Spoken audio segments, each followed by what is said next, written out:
Hi friends, welcome to Salem புனிதாஸ் recipes. இன்னைக்கு எல்லாருக்குமே ரொம்ப ரொம்ப பிடிச்ச இட்லி பொடி எப்படி செய்கிறதுன்னு பார்க்கலாங்க. இந்த இட்லி பொடி எப்போவுமே செய்கிற மாதிரி இல்லாமல் ரொம்ப சத்தான இட்லி பொடி இது. இதை குழந்தைங்களுக்கும் தாராளமாக கொடுக்கலாம். குழந்தைங்க எனக்கு இட்லி பொடி தான் வேணும் ராவடி பண்ணுவாங்க. அவங்களுக்கு காரமாக இருக்கும்னு நம்ம கொடுக்க மாட்டோம். இந்த இட்லி பொடியை இப்படி நீங்கள் செஞ்சு கொடுத்தா கண்டிப்பாக தாராளமாக கொடுக்கலாம். இதை எப்படி செய்கிறதுன்னு இந்த வீடியோவில் பார்ப்போம்.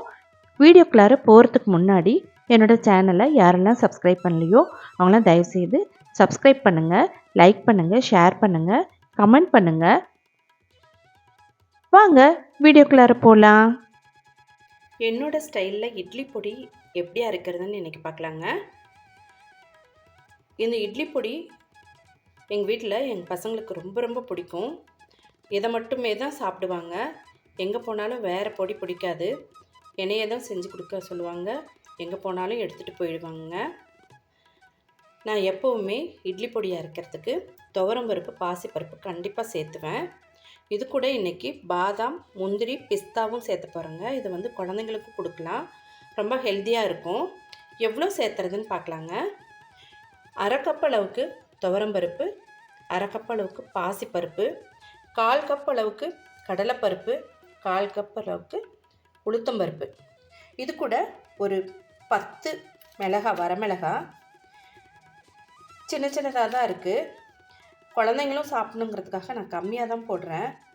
நிறையா வேணும்னா இன்னும் கூட வச்சுக்கலாங்க. இன்னும் ஒரு 4-5 சேர்த்து வச்சுக்கலாம். பெருங்காயம் இந்த அளவுக்கு, கருவேப்பிலை ஒரு கைப்பிடி அளவுக்கு வாஷ் பண்ணிவிட்டு வச்சுருக்கேன். நான் எப்போவுமே கொஞ்சம் ஜாஸ்தியாக போடுவேன். நம்ம குழம்புல எதுலையாச்சும் போட்டால் நம்ம வந்து எடுத்து வச்சுருவோம். இப்படி அரைச்சா நம்ம சாப்பிட்ருவோம் இல்லைங்களா, அப்போ வந்து சத்து நல்லா நமக்கு சேரும். இதில் 10 பாதாம், 10 முந்திரி, 10 பிஸ்தா வறுத்துட்டு நம்ம மிக்ஸி ஜாரில் போட்டு கரகரப்பாக அரைச்சிக்கணுங்க. அவ்வளோதாங்க, ரொம்ப ஈஸி. இப்போ வாங்க நம்ம வறுத்துட்டு அரைச்சிக்கலாம். நம்ம எப்போவுமே வறுக்கிறதுக்கு இந்த மாதிரி அடிகனமான பாத்திரமாக எடுக்கணும். அப்போ தான் வந்து கருகாமல் நல்லா நிதானமாக வறுக்க முடியுங்க. முதல்ல துவரம்பருப்பை சேர்த்துக்கலாம். சேர்த்துட்டு நல்லா பொன்னிறமாக மீடியமில் வச்சு நம்ம வறுத்துக்கலாங்க.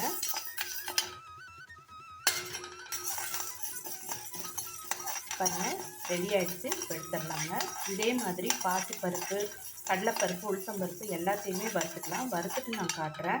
இந்த மாதிரி பேப்பரில் கொட்டிக்கணுங்க. அப்போ தான் வந்து அந்த வேர்க்கிற தண்ணி வந்து பேப்பர் இழுத்துக்கும்.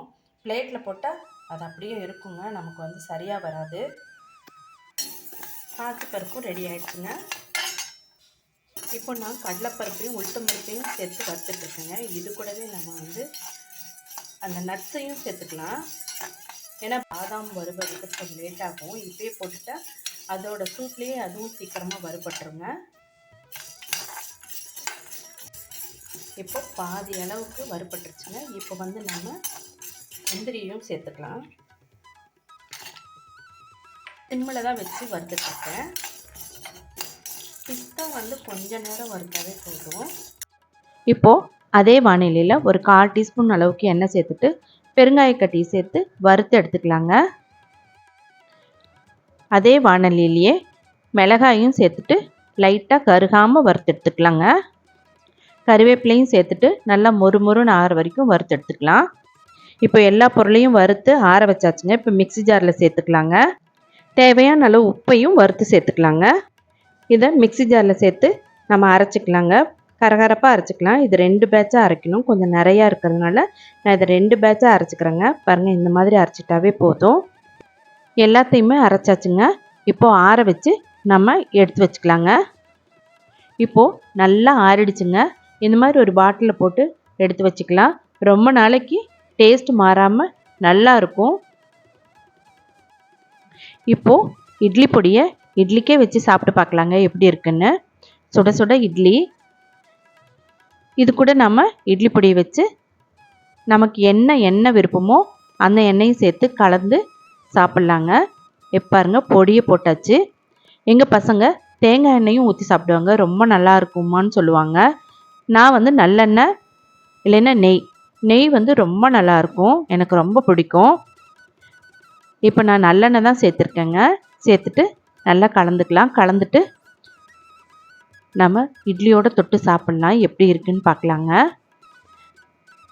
நம்ம நல்லா பொன்னிறமாக நல்ல கலராக வறுத்ததுனால பாருங்கள் இட்லி பொடி நல்ல கலராக இருக்குது. ஏன்னா மிளகாய் கம்மியாக தான் போட்டிருக்கேன். மிளகாய் காரம் ரொம்ப கம்மியாக இருக்குது. அப்போவும் நல்ல கலராக இருக்குது பார்த்தீங்களா. இந்த மாதிரி வறுக்கணுங்க பொடி வறுக்கிறப்ப. இப்போ இட்லி கூட தொட்டு சாப்பிட்டு பார்க்கலாங்க எப்படி இருக்குன்னு. இப்போ நம்ம இட்லியை பொடியில் நல்லா தொட்டுக்கலாங்க. பாருங்க நல்லா கலர்ஃபுல்லாக இருக்குது. நல்லாவே தொட்டுக்கிட்டாச்சு. சூப்பராக இருக்குங்க. ரொம்ப ரொம்ப நல்லா இருக்குது. டெம்டிங்காக இருக்குது. அதாவது இந்த இட்லியை சாப்பிட்டு முடிக்கிற வரைக்கும் சாப்பிட்டுட்டே இருக்கணும் போல இருக்குது. அவ்வளோ நல்லா இருக்குங்க. நீங்களும் வீட்டில் இதே மாதிரி செஞ்சு பாருங்கள். உங்களுக்கும் ரொம்ப பிடிக்கும். இந்த வீடியோ உங்களுக்கு ரொம்ப யூஸ்ஃபுல்லாக இருக்கும்னு நினைக்கிறேன். பிடிச்சிருந்தா லைக் பண்ணுங்கள். சப்ஸ்கிரைப் பண்ணாதவங்க சப்ஸ்கிரைப் பண்ணுங்கள். உங்கள் ஃப்ரெண்ட்ஸ் அண்ட் ரிலேட்டிவ்ஸ்க்கு ஷேர் பண்ணுங்கள். இதே மாதிரி ஒரு இன்ட்ரெஸ்டிங்கான வீடியோவில் மீட் பண்ணலாம். தேங்க்யூ ஃபார் வாட்சிங்.